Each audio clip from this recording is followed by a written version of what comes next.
Hello everyone, welcome back to my channel. Today we are doing my August wrap-up. August was a weird month for me.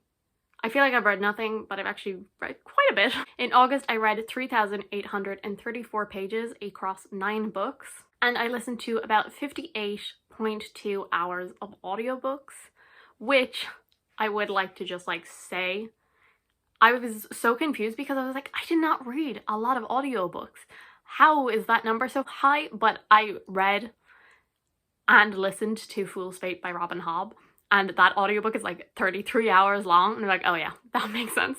I was so confused. I was like, oh, I must have put a number in wrong, but no, I was right.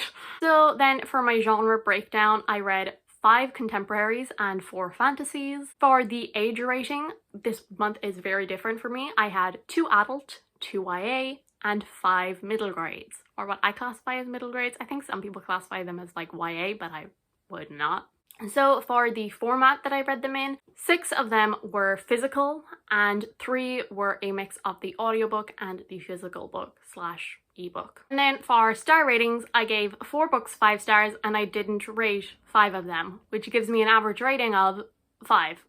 I had an average rating of 5 stars this month. So I usually talk about the books I read in order of the month, or occasionally I also did them by rating, but this time I'm going to just talk about 5 of them together, which is the Chocolate Box Girls series by Kathy Cassidy. I have an entire vlog for them, so I'm not really going to discuss these, but this is a series that I read when I was young. These are the books that I did not rate. These are the middle grade books, the contemporary books. So this is why my statistics was so off. And that's also why I feel like I've done no reading, because I only read like 4 books, but like I'm like, no, these count as books. Yeah, so it is Cherry Crush, Marshmallow Sky, Summer's Dream, Cocoa Caramel, and Sweet Honey. So as I said, I'm not really going to discuss them. I did an entire vlog where I read these. I had a lot of fun with them. So I would not recommend these, just in case you were wondering. I wouldn't recommend them. They haven't aged the best, and there's definitely better middle grade books that you can read. But they were a lot of fun to reread for me because, as I said, these were very much a part of my childhood slash early teen years. So it was nice to reread them, and it was a bit of fun. But again, definitely wouldn't recommend them. First one was Fool's Fate. I think I started this on like the last day of July. I can't do months anymore, and I finished it within like 2 days of August. I really love this. I give it a 5 stars. You probably could have guessed that. I can't really talk much about this either, so this is probably going to be a very quick video. This is the ninth book in the realm of the Elderlings, and it was so good. It was so good. The first series follows Fitz, who is the illegitimate son of the king in waiting. He is left at the keep by his maternal grandfather because he doesn't want to have to feed him, care for him anymore. Fitz is taken to Buckkeep and then finds out that his father has fled to the countryside, and Fitz is kind of, no one really knows what to do with him, and eventually he gets trained up as an assassin. And then in the 3rd series we are back with Fitz. It is 15 years later and a whole new political plot is beginning, and Fitz is once again dragged into the world in Buckkeep, and this is the finale in that trilogy, and tears were shed. Hold for gasps. So I'm not a very big crier when it comes to books, but I mean, these books have like almost gotten me a few times. Like I've been like, blank it back. But yeah, this one, it finally got me, guys. 9 books in and it got me. Everyone cried during Fool's Errand, and like that also, like that almost got me, but I was able to escape okay from that. So I didn't actually manage to cry. So I thought after that, I was like, there's no way I'm gonna cry at any of these books. I am like the one who will escape from Robin Hobb with no tears shed. And then yeah, I cried like twice at the end of this. And it's not necessarily that it was like really sad. Like, yeah, it was, but it was kind of really more bittersweet kind of. And I honestly can't even remember what it was that set me off, because like, yes, this is sad. It is a Robin Hobb book, but I can't remember anything like super like traumatic.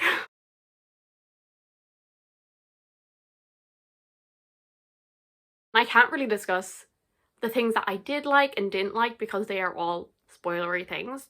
And the way this ended, it definitely like left it open for like the future, but it is also definitely a good point to like finish as well. Like, you could definitely like go on and never read the last 7 books and be perfectly satisfied. I think this was my favorite of the Tawny Man trilogy anyway.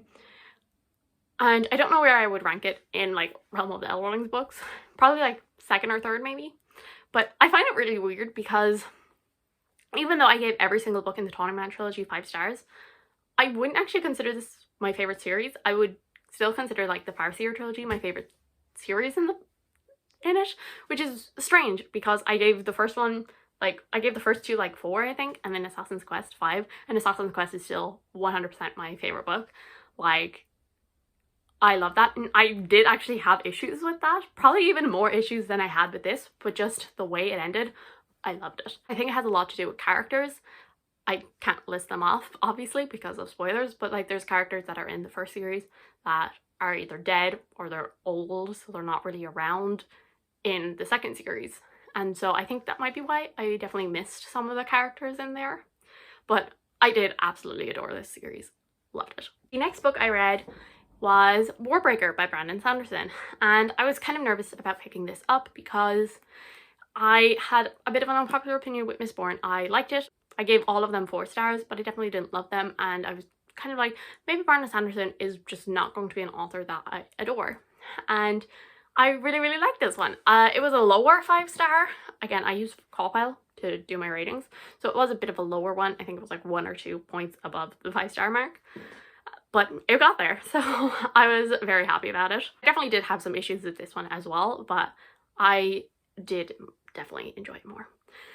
So this one is quite complicated to explain. So in this world, kind of, there are things called breaths. So everyone has a breath, and but you can like give that breath away, and if someone like collects a load of breaths, they can do magic, like kind of animate objects. Our 2 main characters, I would say, are 2 sisters, and one is called Siri, and I can't remember what the other one is called.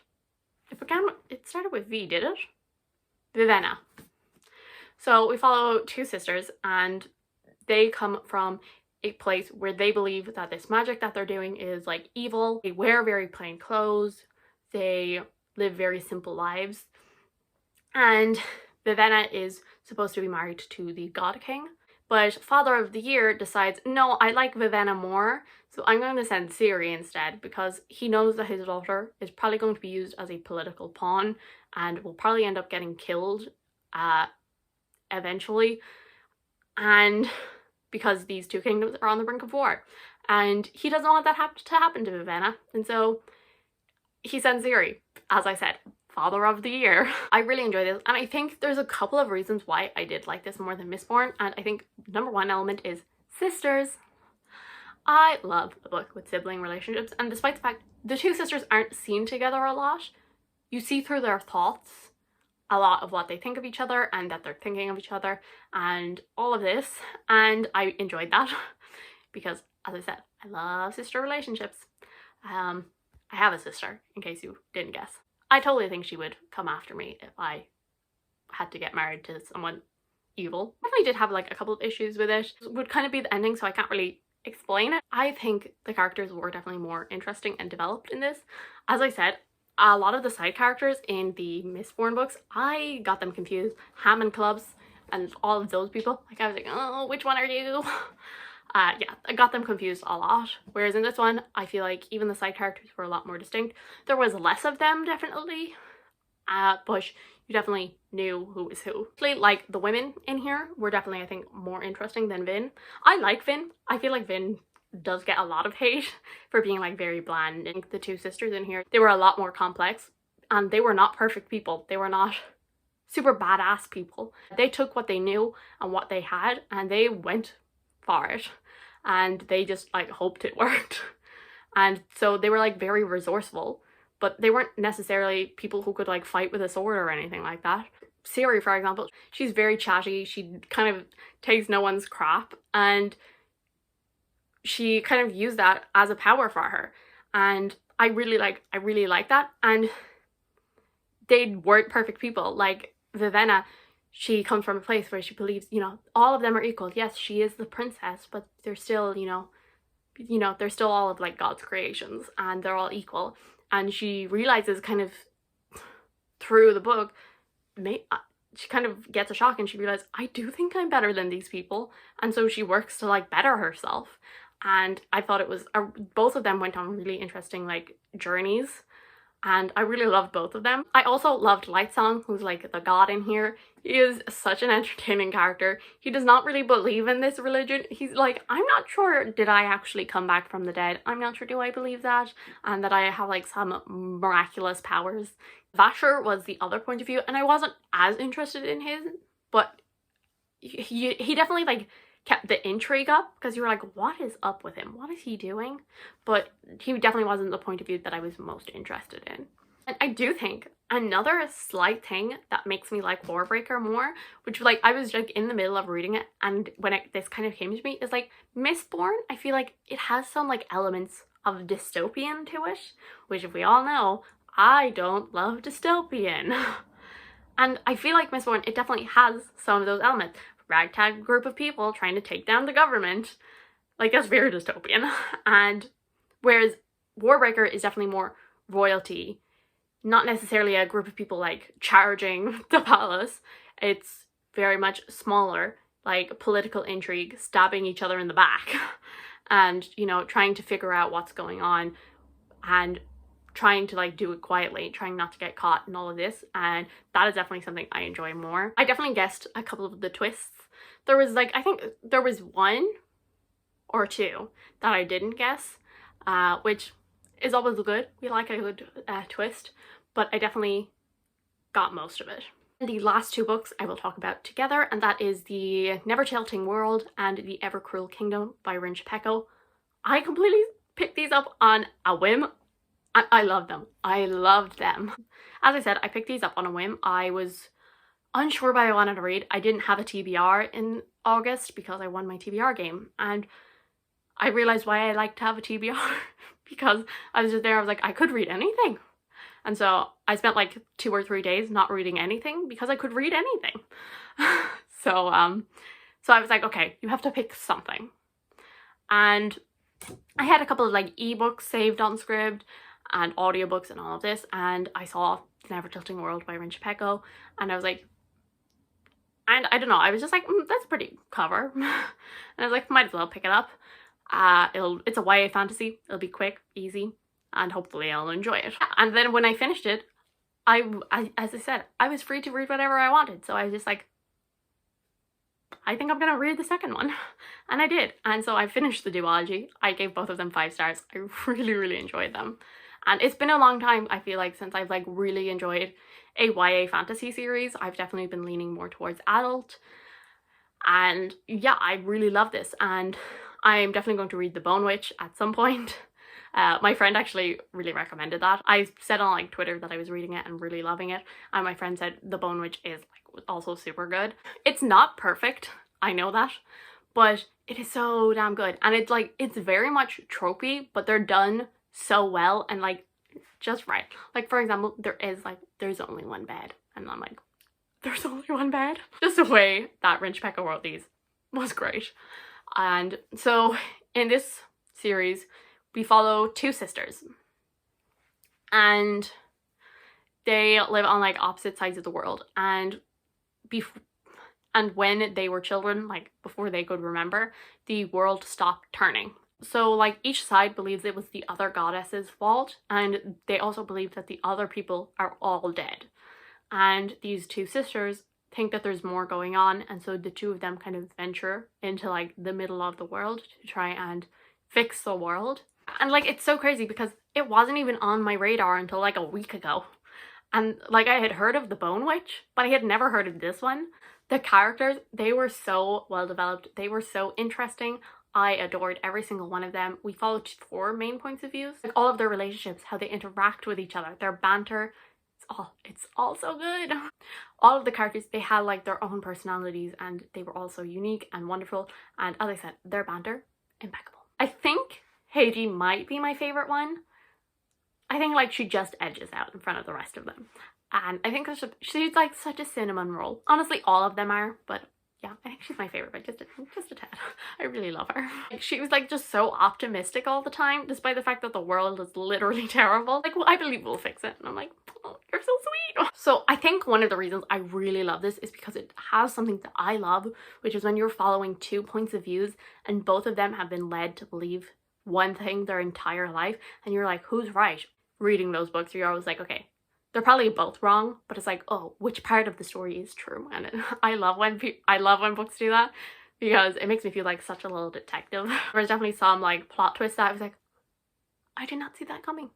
So, which is always nice. In the end, like, it is just a story about sisterhood and what that means, because the mothers, like the two goddesses that came before them, they're also sisters. They're the ones that destroy the world, and it's up to these two sisters to try and save it. Again, I have a sister, so I always love that. So there is a sapphic relationship in here. There's also a lot of talk about mental health, and I think it was done very well the way it was spoken about.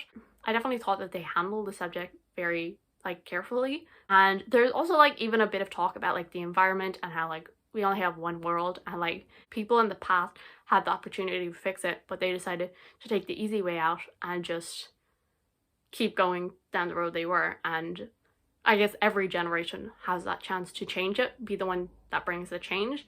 And yeah, again, just like some really interesting conversations were had in the book. And the last thing, which this is like from the last book, and it's not really spoilers, but there is actually consequences in the book, which I feel like in a lot of YA books, there's not. I always feel like there's not a lot of stakes. I very rarely am worried about characters. I know who they're willing to like kill off in all of this, whereas in this book I was definitely worried for all of them. I wasn't like completely worried, and there was definitely like consequences at the end of the books, and I always like that, which I don't know what that says about me. So those are all of the 9 books that I read in August. I don't know what month it is anymore, I swear. But yeah, I had a really good reading month, so hopefully September will keep on track. And that is all. So thank you guys so much for watching. I do hope you enjoyed. If you did, subscribe, and I will see you all in the next one. Bye.